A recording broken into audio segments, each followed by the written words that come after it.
Bonjour tout le monde, bienvenue dans ce nouveau tutoriel destiné aux débutants pour cette leçon numéro 5. Alors aujourd'hui on va voir comment utiliser des scripts, donc ce qui permet en fait d'automatiser hum, des actions sur Photoshop. Par exemple le traitement d'une image, quand on veut l'appliquer à une autre photo sans refaire les mêmes actions dans le menu. Il est très simple de l'utiliser. Ça paraît complexe, mais c'est vraiment très simple. Je vais vous montrer en image. Donc commençons tout de suite. Donc le but c'est donc déjà d'aller chercher son menu si on l'a pas de script. Donc c'est le petit plus, le petit play. Donc là si on l'a pas, on va dans fenêtre, script et normalement il doit s'afficher. Après on peut le modifier, on peut le mettre où on veut. Moi il est avec historique. Voilà. Donc là on se retrouve, bon là j'ai mes scripts, on se retrouve avec des dossiers. Normalement vous allez retrouver juste script par défaut, celui-ci, ouvert ou pas, je ne me rappelle plus si... Donc il y a déjà des scripts créés par Photoshop, par les concepteurs de Photoshop, que je n'utilise jamais vraiment. Bon, après on fait comme on veut, mais... Donc là je vais créer un script. Alors il y a une chose que je fais tout le temps, c'est la rotation d'image. Ça m'arrive très souvent d'avoir besoin de retourner une image. Mais le problème avec Photoshop, c'est qu'ils n'ont pas prévu le raccourci clavier. Donc c'est assez pénible. Donc mon premier but, c'est de créer une rotation d'image. Donc je vais ouvrir une image. Je vais trouver une image... bon, je vais trouver n'importe quelle image. J'en ai pas une qui est retournée. Non, j'ai pas d'image retournée. Bon, je vais prendre une image au hasard, peu importe laquelle. Donc voilà une image. Donc imaginons que je l'ai ouverte, retournée, voilà, qu'elle soit comme ça de base. Je vais l'enregistrer comme ça. Hop, voilà. Donc j'ai mon image que je dois retourner. Mais alors, soit je vais dans image, comme je viens de faire, rotation de l'image, et rotation horaire pour aller vers la droite, anti-horaire pour aller vers la gauche. Mais comme on voit bien, il n'y a pas de raccourci. Tous les raccourcis sur Photoshop sont marqués, comme ceci. Donc il n'y en a pas. Donc à chaque fois, je suis obligé d'aller dans Image, rotation de l'image, et aller trouver ce menu. Donc là, je vais faire un horaire pour la retourner. Donc là, mon but, c'est de créer déjà mon script pour pouvoir le faire et l'exécuter par la suite. Alors, je vais juste faire un nouveau dossier. Donc, on crée un nouveau dossier. Ici, je vais l'appeler tuto. Après, vous l'appelez comme vous voulez. Je vais créer mon nouveau script. Donc, un nouveau script, c'est celui qui est à côté. C'est comme le signe des calques. Nouveau script. Je vais l'appeler rotation droite. Alors, pourquoi droite? Parce que ça va être vers la droite que je vais faire ma rotation et pas vers la gauche. Je pourrais pas choisir. Si je veux aller vers la gauche, il faudra créer un nouveau script ou soit appuyer 4 fois sur attends, 1 2 3 fois sur le raccourci clavier qu'on va créer. Donc voilà. Alors, j'ai oublié de vous montrer le menu. Donc là, j'ai fait un double clic sur rotation à droite. Donc là, c'est ma feuille en fait, c'est mon nouveau script. Donc là, je vais choisir un raccourci. Donc moi, je vais choisir F13. Alors pour ceux qui sont en PC, normalement, il n'y aura pas de problème. Les raccourcis F1 ou F2, F3, F4 jusqu'à 9, je crois qu'il n'y a pas de problème. Sur Mac, il faudra désactiver cette option, des options par rapport déjà au raccourci qu'il y a pour la luminosité d'écran, quand on a un portable bien sûr. assis même sur les iMac, il y a la luminosité sur le clavier. Les lectures, play, retour. Pour les désactiver, il faudra aller dans les paramètres. Je peux vous montrer clavier.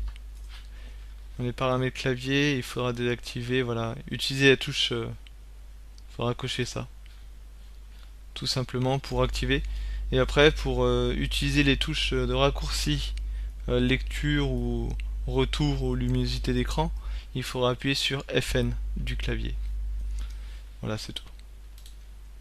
Donc là, bon, quand on a réglé ce problème, après on peut très bien l'utiliser, ce script, sans raccourci clavier, et juste en faisant lecture sur le tuto, ce que je vais vous montrer tout de suite. Donc là, voilà, rotation à droite, F13, on peut mettre une couleur, il y a peu d'importance. Si on veut se repérer ou si on veut s'amuser à mettre des couleurs, on peut très bien. On fait OK. Alors la couleur, je ne sais pas où elle se met. Je la vois pas sur CS6. Avant sur CS5, il n'y avait pas de problème. Bon, je la vois pas, elle est peut-être en dessous, non. Donc là, on est parti pour enregistrer notre script. On voit qu'il est allumé en rouge. Donc l'enregistrement est prêt. Toutes nos actions on va faire dans Photoshop maintenant sont enregistrées ici, comme un peu comme un historique. Donc là je vais dans Images, je vais dans Rotation de l'image et je vais tourner à 90 horaires. Voilà. On voit bien que notre rotation de début de document a été validée. Une fois que j'ai fait ça, soit j'enregistre mon fichier, comme ça. Donc là je peux faire très bien fichier enregistrer, donc commande S ou CTRL S, enregistrer. Maintenant je peux fermer, donc je peux fermer avec la croix, fermer. Je vais stopper mon enregistrement. Et une fois que j'ai stoppé mon enregistrement, là je peux créer, je peux fermer avec la flèche. Donc là on voit, hop, on voit le dossier de rotation qui est là. Donc là je vais ouvrir une image. Je vais rouvrir la même. Enfin, je vais trouver si ça va être possible.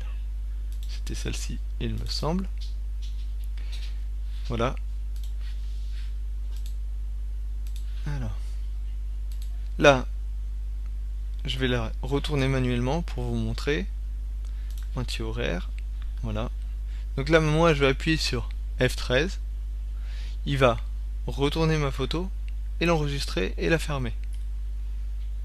Hop. On a vu l'action, c'est très rapide. Mais normalement, il n'y a pas de problème. Ma photo est bien retournée et enregistrée. Donc elle est là, voilà. Impeccable. On peut faire cette action à beaucoup de photos. On peut la faire aussi dans les dossiers automatisation de toutes les photos. Ce que je verrai plus tard parce que ça commence à être un peu compliqué. Quand on commence à faire du script, ça se fait pas pareil. Il y a des actions qu'il faut pas faire pour pas avoir de bug pour la suite. Mais voilà, c'est ça la rotation de l'image. Alors après on peut faire toutes sortes de scripts, hein. Je vais faire un nouveau dossier. Je vais faire réduction web, par exemple, en 1200 px. Voilà. Donc là j'ai créé mon nouveau dossier, toujours. Je crée réduction. Non, je vais juste mettre 1200 px. Et là je peux modifier mon titre si j'ai envie. J'ai juste à double-cliquer dessus. Normalement ça marche. Et là je vais juste faire enregistrement web. Hop. Là aussi je peux très bien renommer mon fichier si j'ai envie. Mais là je l'appelle 1200 px. Donc là maintenant je fais image, taille de l'image, 1200 px. OK. Mon image est réduite. Je vais l'enregistrer pour le web. Enregistrer pour le web. Donc elle est en 1200. Enregistrer. Là j'ai créé un nouveau dossier test. je fais enregistrer, et voilà. Là je fais juste fermer, sans enregistrer mon original. Donc là je ne vais pas enregistrer mon original. Et là j'ai fermé, et là je peux faire stop.